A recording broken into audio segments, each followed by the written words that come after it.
Moi! Mä ajattelin tänään puhua vähän semmoisesta herkästä aiheesta seksuaalisuuteen liittyen. Kysymys kuuluu, että oletko koskaan harrastanut seksiä selvinpäin? Tää ei välttämättä ole mikään semmoinen vaikea kysymys monelle teistä, mutta kuitenkin tällaisen ilmiön olen törmännyt. Ja nyt lasketaan myös siis se pieni viinitilkka.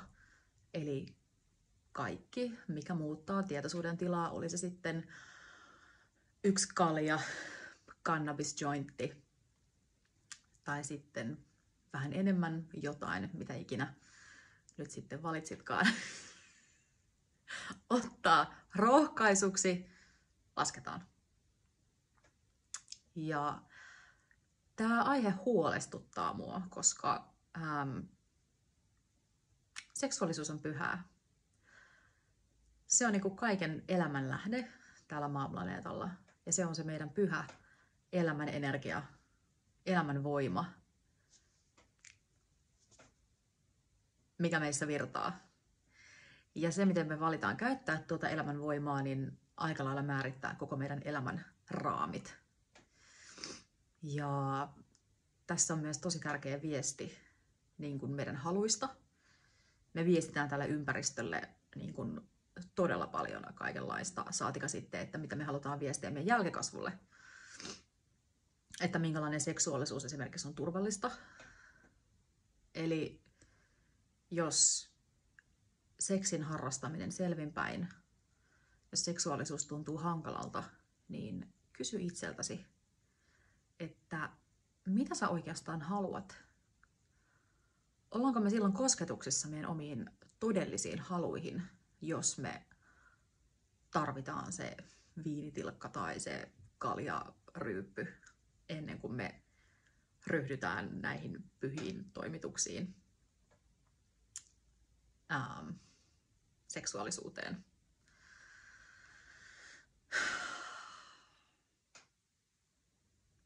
Koska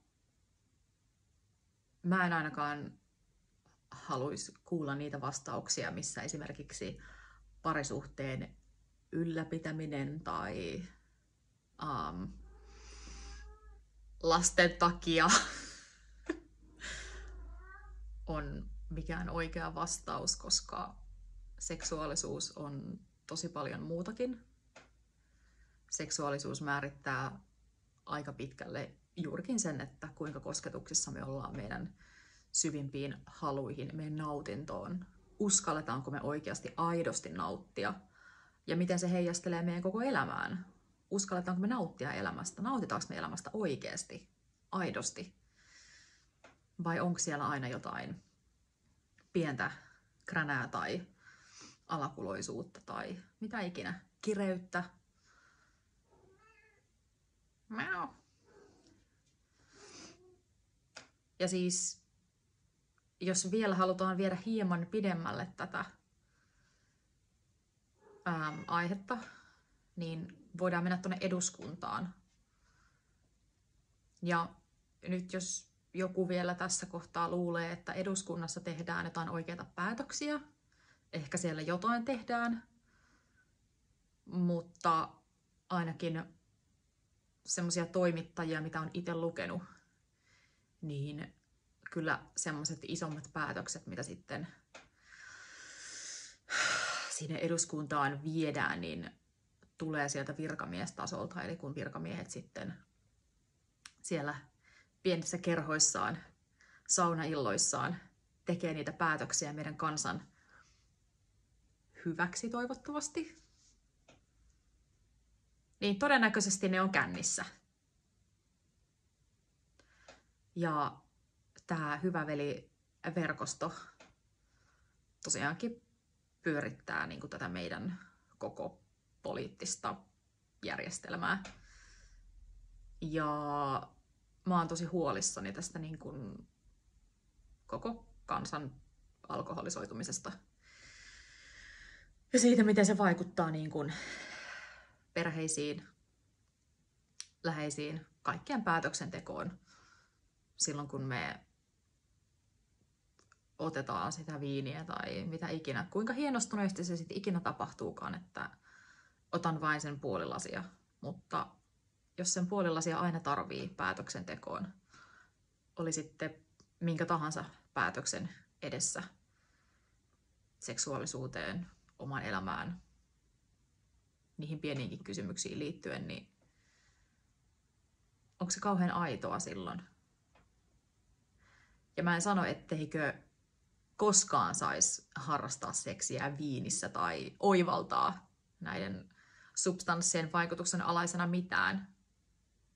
En missään nimessä niin kun halua sellaista rajanvetoa tähän tehdä tai olla niin tiukkis, mutta mä sanoisin, että semmoinen tasapaino olisi taas niin kuin kaiken A ja O. Eli jos sen aina tarvitsee, niin silloin kysyisin itseltäni, että mistä se tarvitseminen tulee. Ja mitä mä yritän tässä oikeastaan ylläpitää. Uskallanko sanoa kyllä silloin, kun haluan sanoa kyllä? Uskallanko sanoa ei silloin, kun haluan sanoa ei? Vai tarvitsenko siihen jonkunnäköistä rohkaisua? Ja tämä alkoholismi on tänne peräpohjolaan jollain tavalla niin kuin ujuttautunut, koska just me ei ehkä pidetä semmoista pientä viiniä, sivistynyttä viiniä, champagnea, tissuttelua niin ongelmana. Mutta mä haluaisin kuitenkin kunnioittaa sitä herkkyyttä, mikä ihmisluonnossa on, mikä meidän luonnossa on, kuinka herkkä on niin kuin luonnon tasapaino ylipäätään. Ja tämä sama herkkyys asuu meissä ihmisissä. Ja suomalaisissa on tosi paljon herkkyyttä. Niin tämä yhteiskunta ei välttämättä aina tue sitä herkkyyttä. Ja se on kuitenkin hirveän tärkeää, koska sieltä se meidän aitous lähtee. Pystytäänkö me toimimaan sydämellä? Pystytäänkö me niin seisoo omien sanojen takana ja olemaan sinut itsemme kanssa, omien halujemme kanssa, oman herkkyytemme kanssa. Se, mikä on meille pyhää ja kaunista, niin osataanko me seisoa sen takana myös selvinpäin. Tämmöinen pieni notifikaatio täältä Saaran tiimoilta tänään. Toivottavasti herättää ajatuksia. Ylipäätään seksuaalisuus on herkkä aihe ja aion puhua tästä paljon lisää. Mutta haluaisin kannustaa semmoiseen aitouteen. Ja nimenomaan just siihen, että miten me meidän lapsia kasvatetaan, minkälaista esimerkkiä me halutaan antaa. Ja mikäli pystymme olemaan aitoja, omia itseämme joka tilanteessa, niin sen parempi. Sitä lähempänä olemme sydänlähtöistä yhteiskuntaa ja maailmankaikkeutta. Amen.